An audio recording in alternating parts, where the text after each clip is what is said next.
काँग्रेसचे माजी आमदार सिद्धाराम म्हेत्रे यांनी शिवसेना शिंदे सेनेत प्रवेश केल्यानंतर जिल्हा राजकारणात खळबळ उडाली आहे।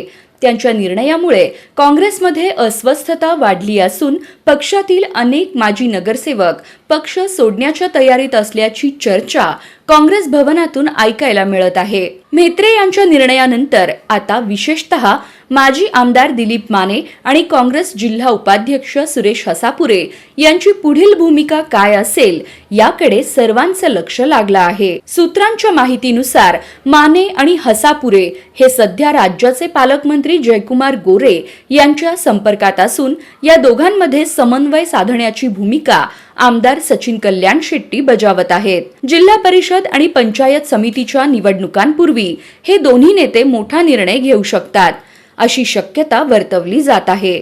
आता या पार्श्वभूमीवर काँग्रेसचे ज्येष्ठ नेते काय भूमिका घेतात आणि पक्षात संभाव्य गळती रोखण्यासाठी काय पावले उचलतात हे पाहणं महत्त्वाचं ठरणार आहे।